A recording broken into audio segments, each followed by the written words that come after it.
Craving your next action-packed adventure? Audible delivers thrills of every kind on your command, like Project Hail Mary by Andy Weir, where a lone astronaut must save humanity from extinction, narrated with stunning intensity by Ray Porter. From electrifying suspense and daring quest to spine-tingling horror and romance in far-off realms, unleash your adventurous side with gripping titles that'll keep you guessing. Discover exclusive Audible originals, hotly anticipated new releases, and must-listen bestsellers that hook you from the first minute. Because Audible knows there's no greater thrill than the one that speaks to you. Discover what lies beyond the edge of your seat. Start your free 30-day trial at audible.com/WonderyUS. That's audible.com/WonderyUS.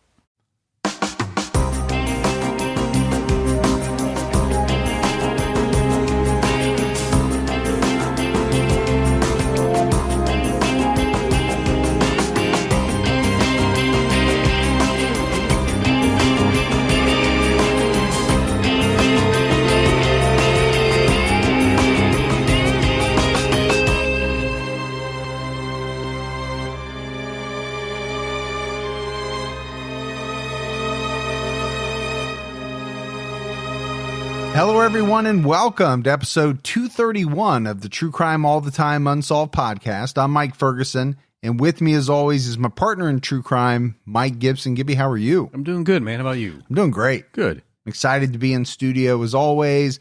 You and I always have a good time. We do. When we're recording, even when we're talking about some dark stuff. Exactly. Speaking of dark stuff, we have an episode out right now on True Crime All the Time. We're discussing the anthrax murders that occurred just after 9/11. So it's a timely episode in that we just passed the anniversary of 9/11, Sure. which was heartbreaking. The anthrax mailings that resulted in a number of murders and even more people hospitalized occurred after that. So we're coming up on the 20-year anniversary of a lot of that as well.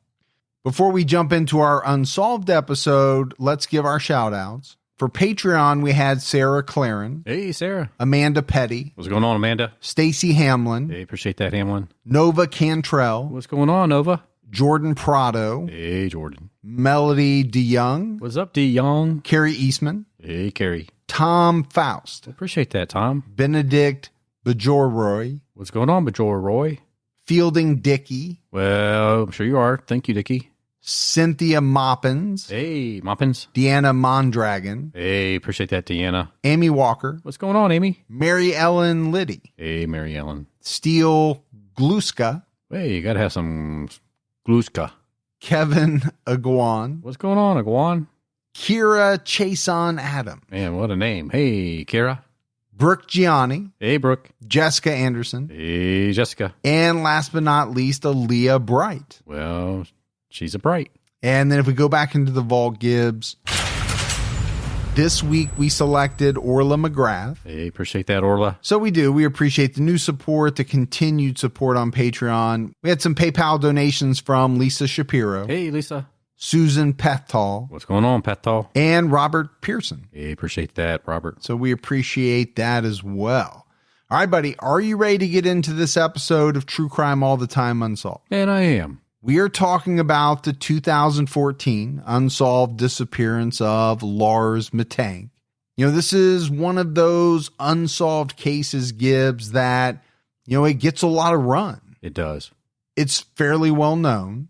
I think in large part because a lot of people see the video right on YouTube of Lars, which is thought to be, the last sighting of him. Obviously, we're going to get into all the details, but it's kind of compelling. So it draws a lot of people into wanting to know more about the story. Lars Mittank was a young German engineer who was on holiday in Bulgaria with his buddies when he went missing from the Varna airport. His case became well known when CCTV footage of Lars sprinting in terror from the airport was shared on social media. The sensational nature of the video kind of overshadows many details of his case, but Lars remains missing, and his family is seeking answers to his fate and current whereabouts. And I said, Gibbs, a lot of people have seen this video. This video of Lars Mittank was voted to be the most popular true crime story on YouTube in 2015. That's saying a lot. It's saying a lot because obviously there are a lot of stories every year, solved, unsolved. Maybe that's because the video allows people to get a little view into that window of time just before it's thought that Lars disappeared. Lars Mittank disappeared from the Varna airport in Bulgaria on July 8th, 2014. After dropping all his belongings, Lars sprinted from the airport. And, when you see it, it's almost as if he was in fear for his life. He ran through the parking lot where he scaled a fence and disappeared into a forested area adjacent to the airport. And he's never been seen since that anyone knows about. So, a lot of questions, as there always are in these unsolved cases. Was this an accidental death, a suicide? Did he disappear on purpose, or something different altogether? I think a lot of people like that video because it allows them the opportunity to analyze, right? We all like to analyze things and come up with our own reasoning of what we think is happening in that video. Well, and I think the fact that it's a video, it's real. Yeah. It's not a reenactment. It's not somebody just telling you what people think happened. You are actually seeing this real person who ultimately disappears. Right. So, yeah, for that reason, I think it is very compelling to people. On the news website, All That Is Interesting, it was reported that Lars was an exceptionally bright man, and at 28, he seemed to be living a pretty happy life. He worked as an engineer at a power plant in northwest Germany. He was a guy who kept in good physical condition. He adhered to a strict vegetarian diet, and he engaged in regular physical activity. Like myself. I was going to say, he sounds very similar to you, with the exception of the strict vegetarian diet. And a few other things in there. Lars grew up and lived in Wilhelmshaven, located in the far northwestern area of Germany, which is one of the wealthier areas in the country. Lars had no known health problems, and he wasn't known to be taking any medications before his vacation. This was a guy who had a good relationship with his family and was in regular, if not daily, contact with his mother. So right off the bat, this is different to some of the unsolved episodes that we do, because there are people that go missing in some of the cases that we profile who are not in contact with members of their family. Sometimes it's not even known that they're missing for a period of time. Right, because of that fact. Because of that lack of contact. And so that always causes a delay in, let's say, the reporting of them going missing, people even knowing that they are missing, and obviously the police getting involved at a later date than they would have if they had more regular contact and somebody noticed that something was amiss earlier on. Right. Which is never good for the investigation. It's never good, but it's definitely not the case here. The Free Press Journal reported that on June 30th, 2014. 28-year-old Lars Mittank and 4 of his friends left northern Germany, where they lived, to vacation for a week at the Golden Sands Resort in Bulgaria. The 5 friends had an amazing time at the seaside resort. They went to clubs, they went swimming, sunbathing, and they ate a lot of delicious food. My kind of vacation. That sounds like what every vacation should be. Yeah. Relaxation, get in a little swimming, a little sun. But for me, most of all, I want to try the local cuisine. I want to try some stuff that, let's say, I can't get in Ohio, which is a lot. I mean, that encompasses a lot of different types of food. Basically, Gibbs, their vacation was progressing exactly as they hoped it would until their last night there. It was on the evening of July 6th. that the young men watched the World Cup soccer game at a local bar where they had a few drinks.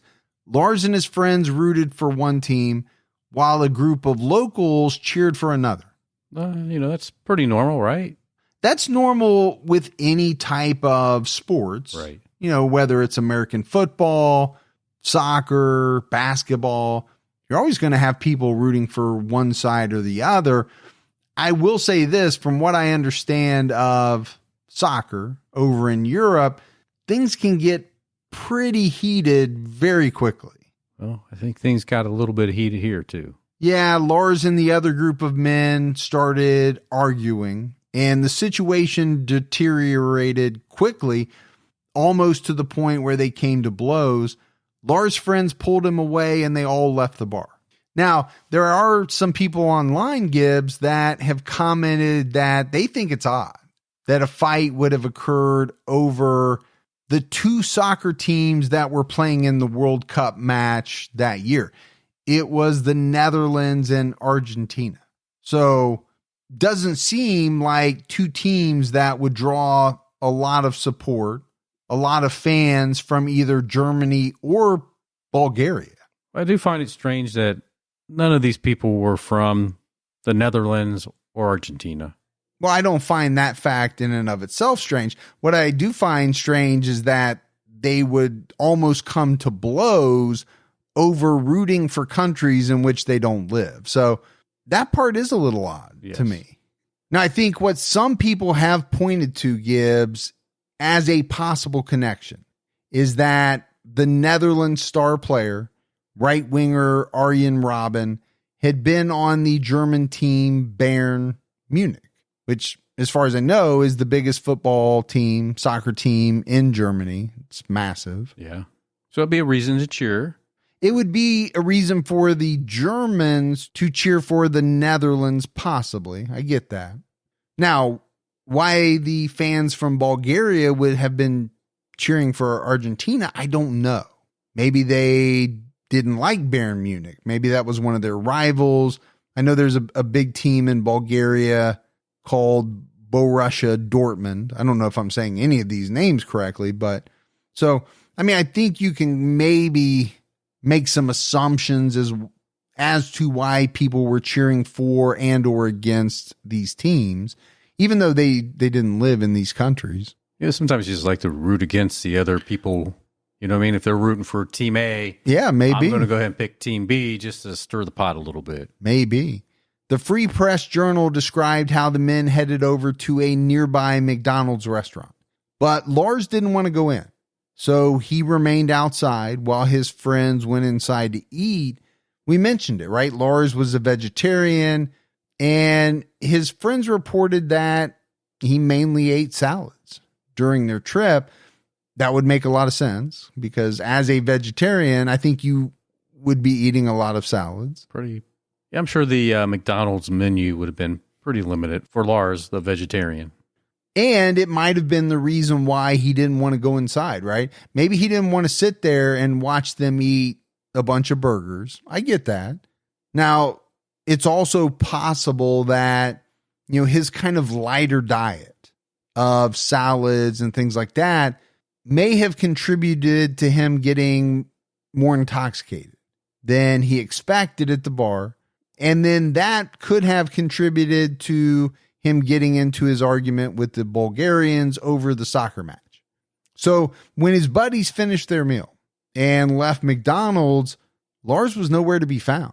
His friends assumed that he must have gotten bored and returned to the resort without them. So they headed back to their hotel rooms. I think that's what anybody would think. I know I would think that. Sure. They didn't want to wait for us. He went on back, and maybe he was going to grab a salad back at the resort. Yeah, you never know. The problem they ran into was when they got back to the hotel, Lars wasn't there. So, these guys debated over what to do next. They ultimately decided that Lars was an adult. He was capable of taking care of himself, so they went to bed. Hey, I've been in these situations. Oh, yeah.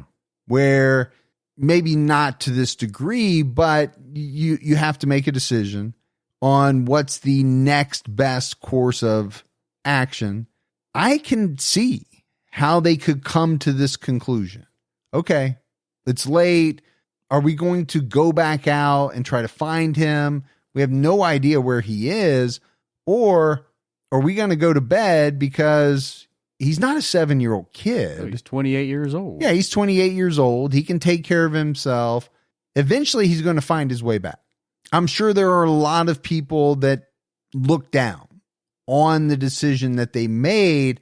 It's hard for me to do that because I can understand how they came to that decision. Yeah.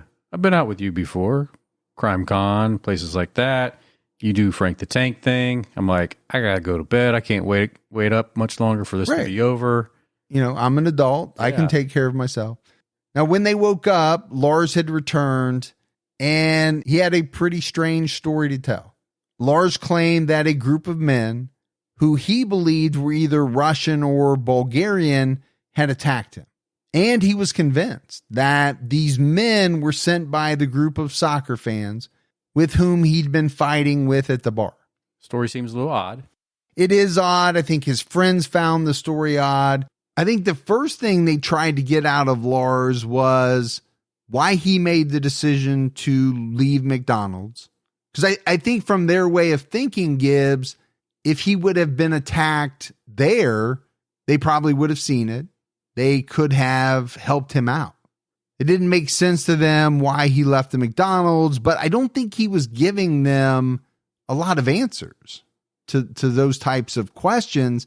So, you know, these guys assumed that obviously he went somewhere where this group attacked him, or he was enticed to another location where this group attacked him. The other thing that I think was puzzling the group was that he'd been gone for about 5 or 6 hours. They couldn't figure out where he had been all that time. But the Berlin Spectator reported that they were unable to get any further answers from Lars, at least any other answers that made sense.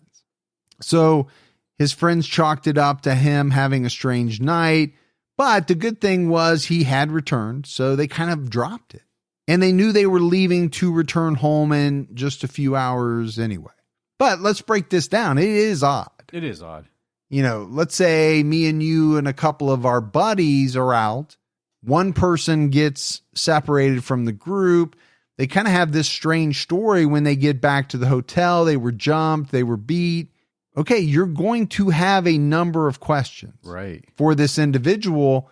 What does it mean when they're not answering any of your questions? It's a problem, I think. You know? Yeah, you would find it odd. I would find it odd. I think anybody would.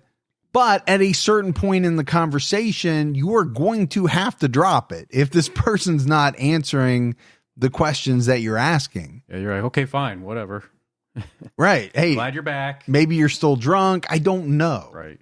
But we're going home in a couple of hours anyway, so let's get ready for that.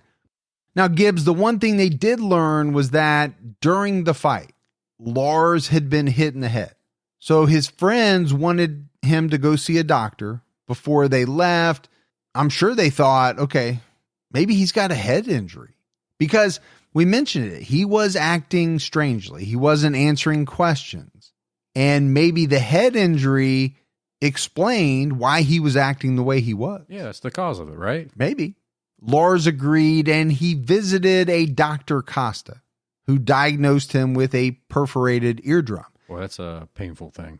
I have heard. I've never had one, but I've heard it can be extremely painful.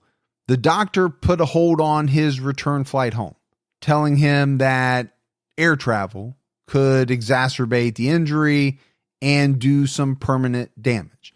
And that makes a ton of sense, right? Anybody who has flown, you get that ear popping. I don't think you want that pressure change when you have a perforated eardrum. Yeah, I hate when it happens to me when I don't even have any issues with my ear. It can be uncomfortable. Oh, yeah. For sure. And you can't wait to land and for that. For everything to kind of go back to normal. Yes. But I think when you have that type of ear injury, that type of damage, what can happen when that kind of pressure or that pop happens? I don't know the medical side of it, but obviously the doctor's saying don't do it. It could be really bad for you. He also recommended surgery to repair his eardrum, which would allow him to fly home the day after it occurred. But Lars refused, saying that he would explore his options once he got back to Germany. I want to get home, then I'll get my ear fixed. Right. So instead, the doctor prescribed a antibiotic, cefuroxime, and recommended that Lars allow his injury to heal for at least a few days before flying home. He said that without surgery, the injury to his eardrum would take about a month to heal on its own fully. Now, Dr. Costa later described Lars during that visit as nervous and erratic and said that he seemed mistrustful of the drug that he prescribed, which I've never heard of, this cefuroxime, which I'm not even sure if I'm pronouncing it correctly, but that's not an antibiotic that I'm familiar with at all. But it also seems like Lars was a healthy guy. He really cared about what he put in his body. So maybe he just had issues with medication altogether. Maybe. We don't know that. Right. So, he discussed the situation with his friends. They offered to stay with him, which shows me that these were some pretty good friends. Yeah. They didn't want to leave without him, but Lars insisted that they return to Germany without him, telling them that he would just get a cheap hotel and he'd join them in a few days. So his friends agreed, and he accompanied them to the airport to see them off. Lars checked in at a hotel close to the airport. At this point, Gibbs, his behavior became even more bizarre, as described in the Berlin Spectator. Around midnight, Lars phoned his mother to ask her to turn off all his bank cards. Okay, that's going to be a confusing call from your son. You're not home. Right. You're on vacation. Don't you need to have access to funds? So, yeah, his mother was confused, but she told him that she would do it in the morning when the banks opened. Police investigators later went through the CCTV footage in the hotel, and they saw that at around 1 a.m., Lars was pacing in the hotel hallways for a few hours. He also ducked into the elevators as if he was trying to hide from someone, although nobody else was seen on the recording. So it is getting bizarre. It is. At 3 a.m., he phoned his mother again. This time he was whispering, and his mother, Sandra, later told the Berlin Spectator that he sounded clearly terrified.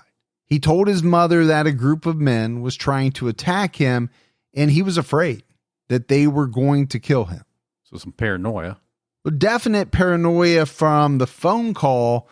I think you could also say paranoia based on what was seen on the CCTV footage.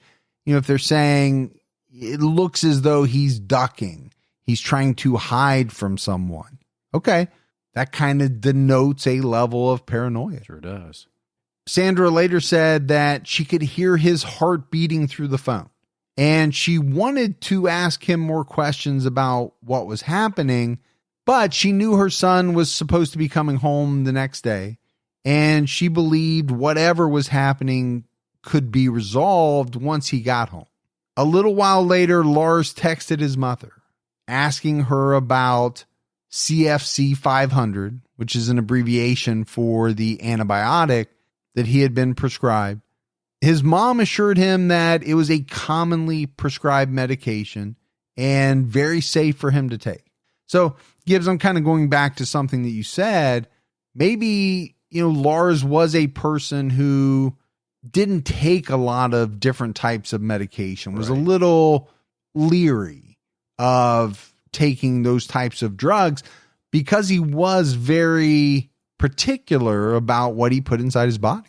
But maybe that pain was just so intense, that he wanted to do something like, hey, Mom, is this okay for me to take? Because I got to do something. It's driving me crazy. Well, like most kids, I'm going to call him a kid. He's 28 years old. But, you reach out to your parents and say, I still reach out to my mom. I'm 48 years old. Yeah. and say, Mom, what do you think about this? Now, my mom was a nurse, so there's kind of a built-in reason for me reaching out to her. But still, I'm looking for direction, and who do you look to for direction at almost any age?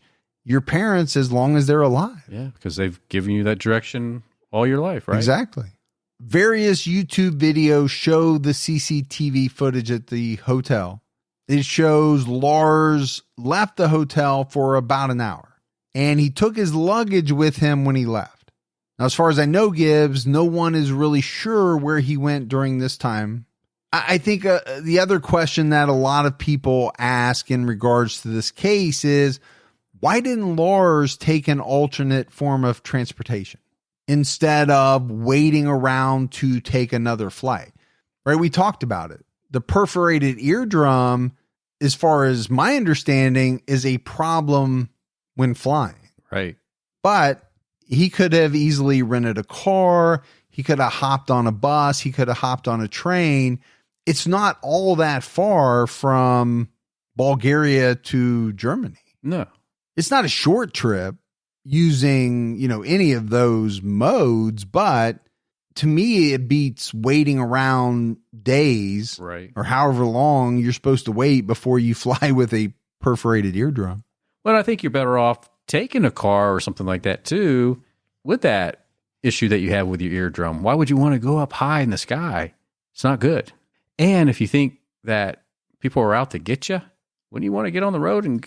Yeah, and that's a great point. Yeah, you could avoid the pressure on the eardrum by taking any of those methods, right? Renting a car, taking a bus, taking a train, depending on the elevation and the routes that they take. Well, but true. It's still not going to be a flight where you're way up. Right. But to your point, if you think someone is after you, you're saying that someone tried to hurt you, a group of men, are you not at least somewhat worried that they're going to find you again? Wouldn't you want to get out of there and home as quickly as possible? Yeah. Or at least get on the road towards your destination? I'd want to put some distance between me and them. Exactly. So I think that doesn't make a whole lot of sense either. The Free Press Journal reported that at 6 a.m., Lars was dropped off at the airport by a taxi. He flagged down the cab in the road outside the hotel, and he shared the cab with a couple who were already inside. Police later spoke with the taxi driver, who said Lars seemed off and that his pupils were very dilated. They were huge. According to WebMD, dilated pupils can be caused by narcotic drug use, but it can also be a sign of a concussion or some type of traumatic brain injury, as well as a host of other medical conditions. But if he has dilated pupils, right, clearly there's something going on. There is something going on. We don't know exactly what it is. Now, from everything that we've talked about, people are saying he's acting strangely. He's acting off. Could that be drug use? Possibly. Could that also be a concussion, a head injury? Sure. Yeah. And both of those, according to the research, can cause dilated pupils. Lars texted his mother to tell her he had arrived at the terminal. His mother confirmed that his flight had already been booked, and she suggested that he consult with the doctor at the airport about his damaged ear to make sure that he was okay to fly. Okay, that's great advice from a mother. Absolutely. I didn't realize you could see a doctor at an airport, though, but I guess you can. I didn't know that either, but it's probably because I never had any reason to consult a doctor at an airport. Now, my problem here is that Lars already knows he's not okay to fly. Right. Unless he's just getting a second opinion. The first doctor already told him, hey, don't do that. It's not going to be good. It could cause permanent damage. Right. But Lars agreed with his mom. He went to the doctor's office at the airport. CCTV cameras captured Lars entering the airport and entering the doctor's office. The doctor later said that he was very pleasant and was examined, and he was deemed fit to fly. But the doctor also described Lars as acting paranoid, but he didn't know what it was about. He said he was fidgety. He was nervous. Then a construction worker wearing a reflective vest and work clothes entered the doctor's office to complete some renovations. And it was at that point that Lars appeared to panic at the sight of this man. According to the news site Vikaza, Lars dropped all of his luggage and belongings and took off sprinting back through the airport to the exit, yelling, "I don't want to die. I don't want to die." He sprinted through the exit doors to the parking lot, and exterior CCTV cameras captured him running through the parking lot until he disappeared from view. Now, there were some witnesses, though, that came forward and reported that Lars came to a barbed wire fence. He scaled the fence somehow, despite the fact that it had the barbed wire on the top. He scrambled over and he kept running until he came to a wooded area north of the airport. And like we said before, from there, Lars has never been seen or heard from again. I mean, if you're in this airport at this time, I think it would be bizarre seeing something like that, right? I mean, you'd be like, what's going on, man? First of all, I think airports are bizarre anyway. Yeah. You've got a bunch of people taking off their shoes. There's too many bare feet for my liking. Yeah, that's true. Absolutely. And, there's a lot of bizarre things going on in the airport because you have a kind of a melting pot of all kinds of different people and things like that. Tons of personalities. But if I see someone all of a sudden just drop all their stuff and take off running and they're yelling, "I don't want to die," yeah, I'm going to view that as pretty high up on the strange meter. Yeah. What does he not want to die of? What's coming around the corner? Now, one thing though I do want to talk about is this second doctor. Why the discrepancy between the two evaluations? The first doctor saying, "Hey, man, you should not fly. It's not going to be good for you," which to me makes a lot of sense. I'm not a doctor, but I get why someone would say that if you have a perforated eardrum. And then the doctor at the airport saying, "No, you're good." I don't understand that inconsistency. In that amount of time, did the ear appear to be that much better? I don't know. It seemed hard to believe that, though. It does. That the first doctor said it would take about 30 days to heal. Yeah, it really does. Now, a few inconsistencies can be seen on the CCTV footage. Some of these conflict with the witness statements. When Lars leaves the terminal, he's headed west through the parking lot. Following his course, he turns a corner that leads back to the landing strips for the planes. I think there have been a lot of people, Gibbs, who have commented that if he was traveling in this direction, he would have been nowhere near the forest. And if he would have changed direction again, the CCTV would have picked him up, which it didn't. So a lot of people get into that kind of, he must have disappeared from the area where the planes take off and land. The city of Varna is adjacent to the airport on the south side. So if he did climb the fence, it's thought that he would have landed in Varna, not the forest. So there were discrepancies between the CCTV and the witness statements. But who's right? Well, it's a good question. I mean, I think on its face, you would say the video doesn't lie. Now, some of these things that people have commented on, as far as if he would have been going the way that the video shows, he would have been here and not by the forest. I've seen people saying that they looked on Google Maps. I'm not doubting all of that, right, but it's hard to completely dismiss these witnesses as well. Now, we know witness statements can be incorrect. Happens in a lot of cases. But it would be strange for multiple people to say, they saw him climb a fence and disappear in the forest if he was nowhere near the forest. Right. So, again, it's part of the mystery. The Sun newspaper reported that there was one possible sighting of Lars a year later in 2015 by a truck driver who said he picked up a man who wasn't wearing any shoes, and he gave this guy a ride. He said he later saw news reports on Lars Mittank, and he believes that the man he gave a ride to was Lars, but investigators have never been able to confirm this. The Sun also detailed how the Mittank family hired private investigators to look for Lars in Bulgaria, but they never found him or anyone who claimed to have seen him or knew where he was. So it just adds to the mystery of this whole case. Yeah, there's a lot of mystery. I mean, there's no doubt about that. This whole case is one mystery after another. It's bizarre to the point where it's generated a lot of theories over the years, right? We said this case is popular, for the lack of a better term, I think in large part due to the video that people can go out and view that sparks their interest. So you do see a lot of people in online forums and different places commenting. You've got a lot of web sleuths and just the general public who want to know what happened to Lars Mittank, and some of them have their own theories.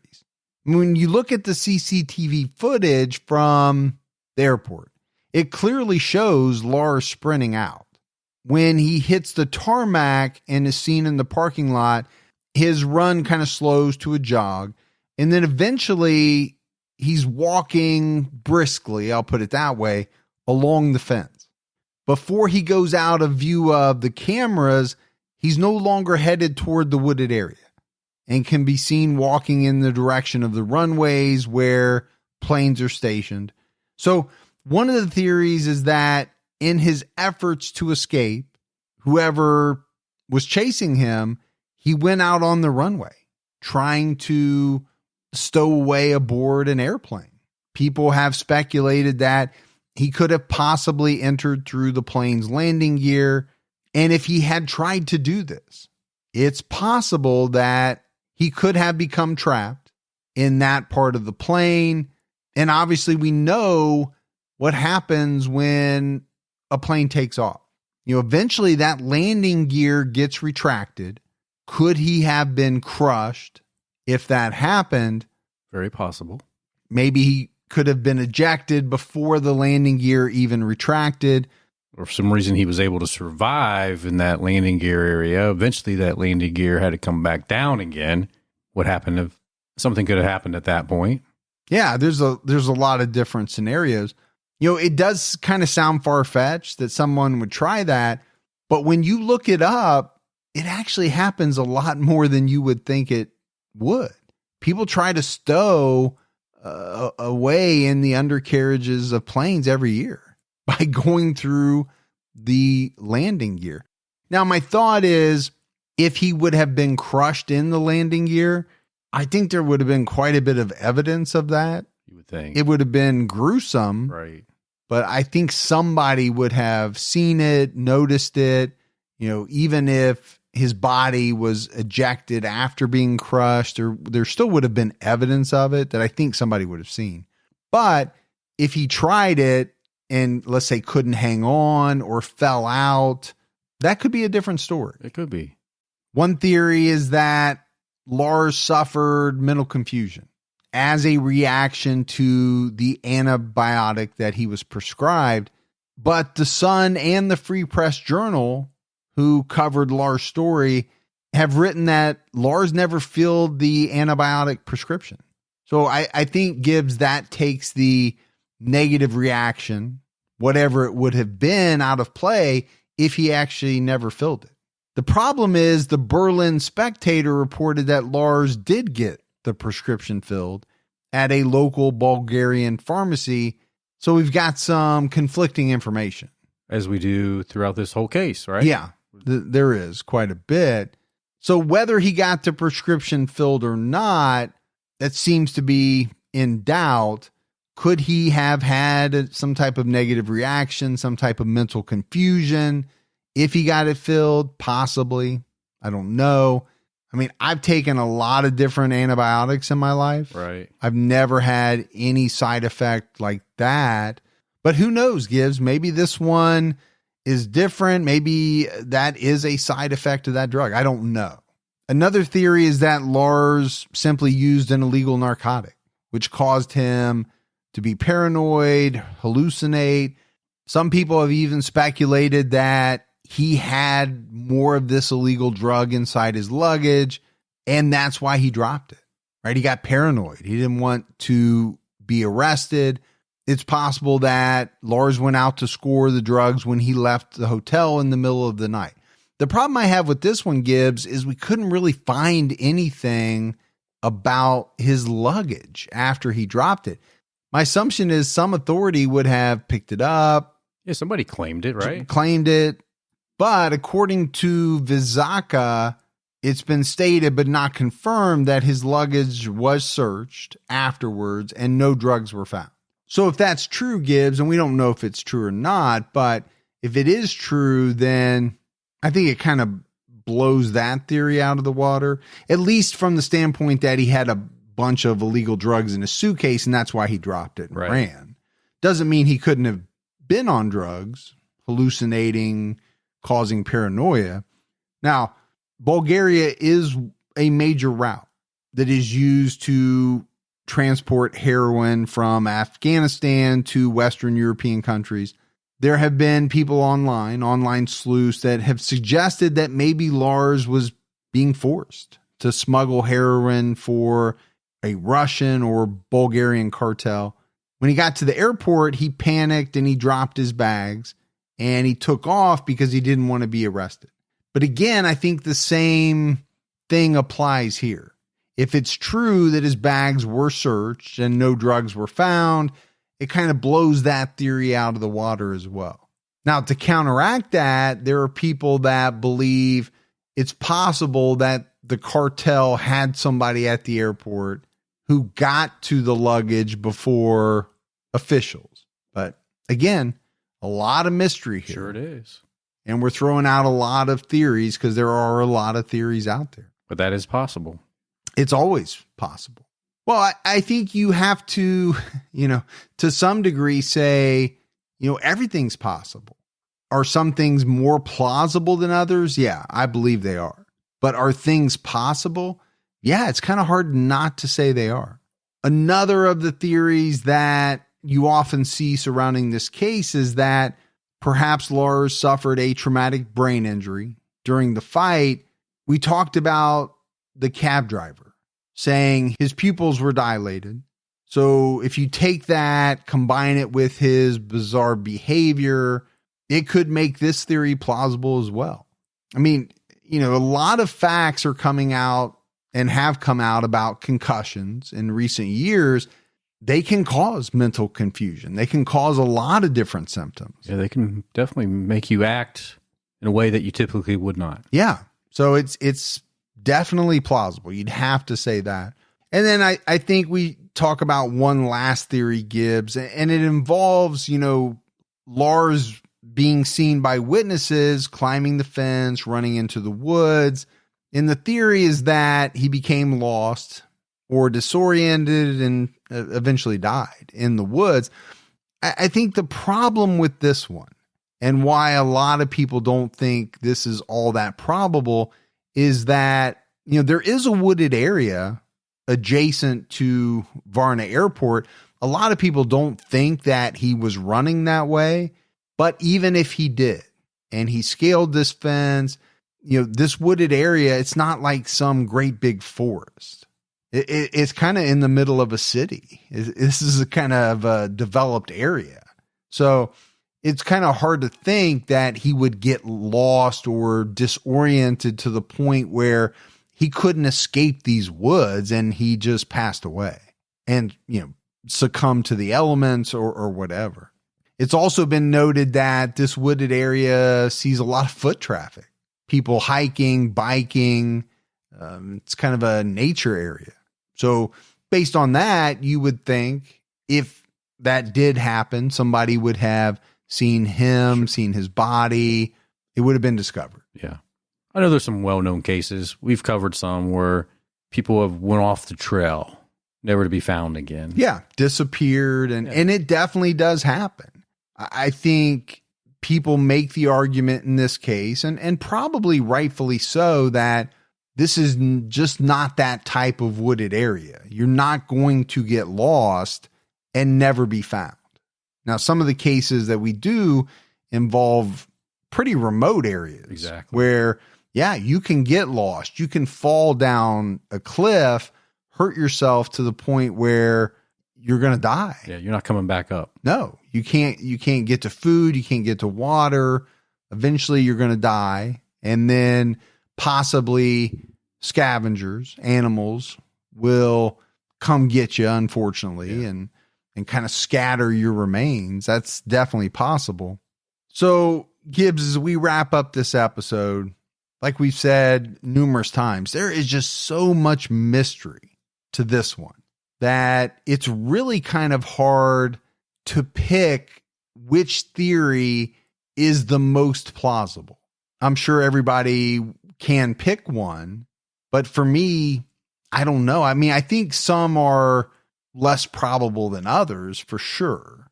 There's a part of me that thinks he quite possibly did suffer concussion or, some type of head injury that really caused a great deal of mental confusion. Yeah. There's no doubt he was acting strangely. He was acting bizarre. So drugs could have played a factor as well. Could have been a combination of both, right? It could have been a combination of both. But, I do go back to us talking about he seemed like a guy who was very careful about what he put in his body.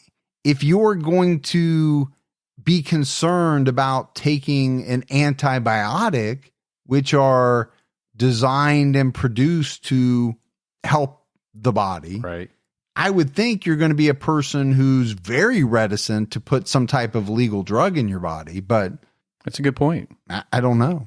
I ask myself, I say, Mike, Gibby. What do you ask yourself? What do I ask myself? But if this case was never caught on CCTV, right? If him running through the airport, if you don't see that and it doesn't go out to all these millions of people that saw it, where's this case go? What are we left with?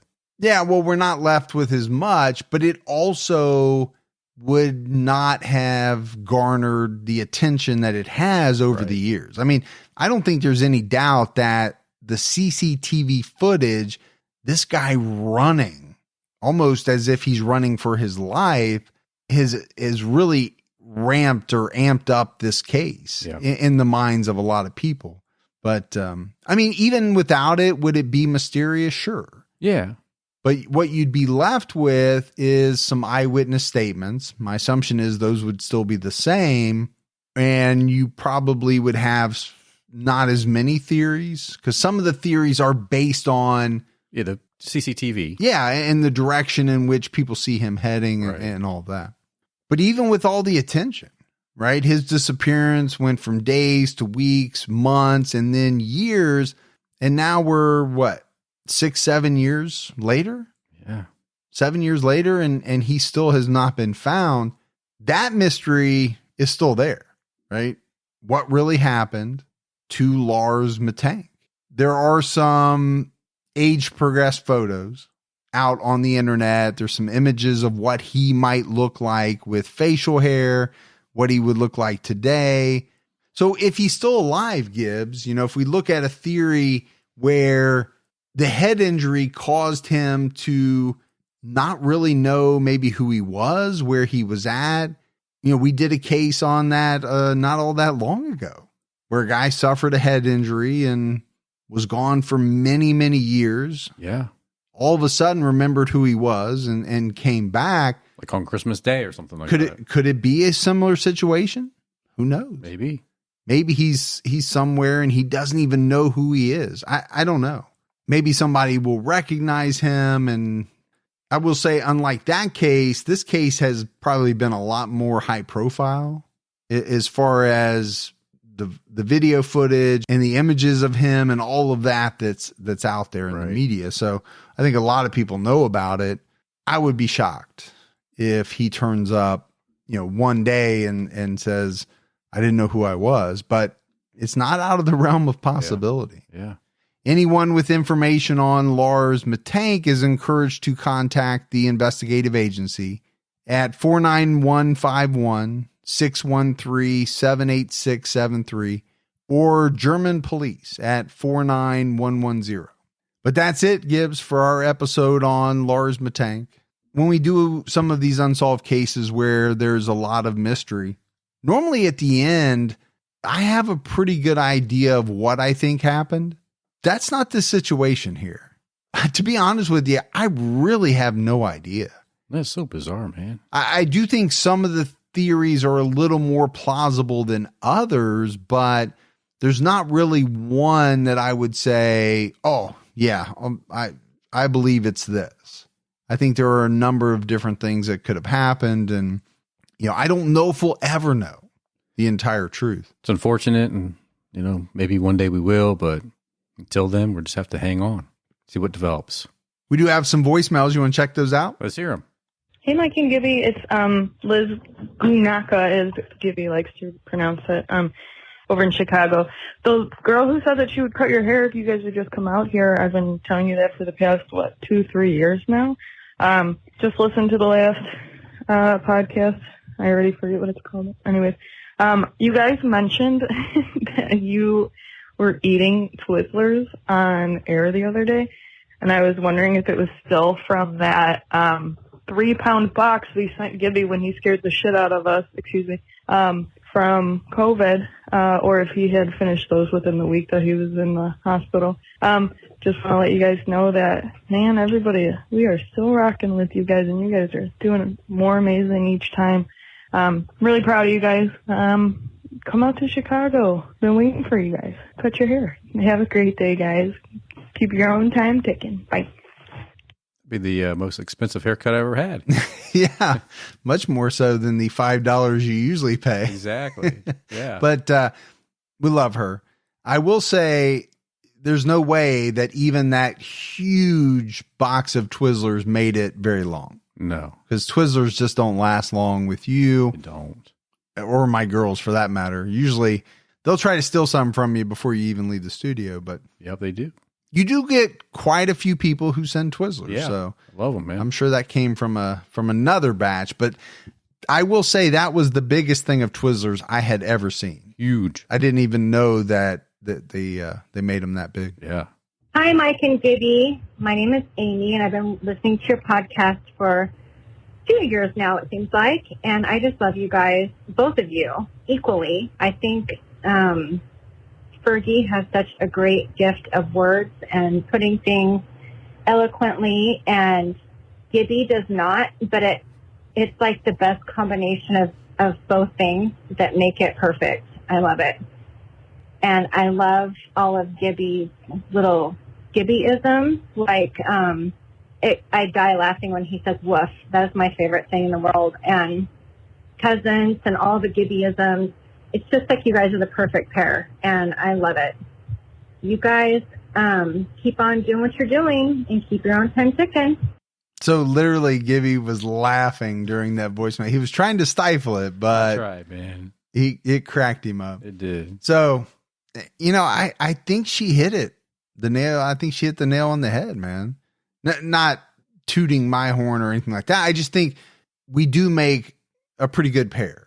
Yeah, we do. Because the things that I'm good at, maybe you're not as good at. And then the things where I have limitations, that's where you shine, and you kind of help me with those. Yeah, you need my yin for your yang. Yeah. And you actually said it right that time. Did I? Yeah. That's awesome. I'm learning something. Because normally you say ying. Do I? Yeah. I think you said yin. I think I did. See, you are learning, I dude. can't repeat the same thing twice, though. That's the problem. I mean, we appreciate it. We do have a good relationship. I hope it comes through on the show.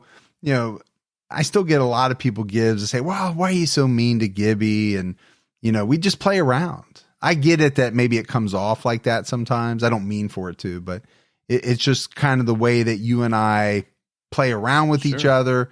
Now, I said it before, in real life, you are much more aggressive back and you're a little more timid on the show, but that's just you. You don't want to give up your, oh, woe is me, Gibby kind of following. I get that. Woof. Exactly. Hello, Mike and Gibby. I'm calling from the UK. I'm a massive fan of the show. I use it to chill out and find out about some more niche cases. I really hope you guys can do some more British cases in the future, particularly on True Crime All Time Unsolved. One particular case, which has always been fascinating to me, but which is particularly tragic, is the case of Andrew Gosden, a young boy who got on the train to London and completely disappeared and has never been seen. It is a very interesting and terrifying and haunting case, but there are lots of interesting cases from the UK, so hopefully you guys can cover more in the future. Anyway, thank you so much for your podcast. I love the conversation between you guys. I hope to hear more soon, and keep your own time ticking. Thanks. Well, I think we probably will do some more British. It was horrible. It was really until bad. you tried the British, and I get that part. That's close. Not even close, but it's more of a British accent. But all the part before that, what was that? I don't know, man. It's like a mix of Cajun and Ohio and some Florida. It's a great new language. It is. It's like it's just Gibby. Yeah, but we're definitely hit up some new some stuff out that way. And we'll check that one out. We certainly will. Hi, Mike and Gibby. This is Tori calling from Ontario, Canada. I just listened to your Watcher episode and heard you guys debating double spacing after a period. As a trained journalist, this is something that actually drives me insane. Back on a typewriter, you used to have to do that double space because it was called monospace typography. Where now on computer, everything is proportionally spaced. So the characters line up all just right, and it makes the sentence much easier to read, even with only one space. Other than that, I did want to mention, and I'm not sure if you guys are aware, I know you covered the case of Christine Jessup that happened a few decades ago, not far from me in Toronto, Ontario. And it was a wrongful conviction case initially and had been unsolved for many, many, many, many years. It was recently solved with genetic genealogy. Unfortunately, the person who committed the crime is deceased now, but yet another very interesting case solved by that method. Anyways, you guys do a great job. Keep up the good work. Stay safe and keep your own time ticking. Yeah, we definitely did see that, and I received a lot of emails about it. I think we're just going to keep seeing more and more of that. I do too. With the genetic genealogy, it's just such a powerful tool in the crime fighting kind of tool belt. Back to this double space thing, I received so much correspondence after that came out.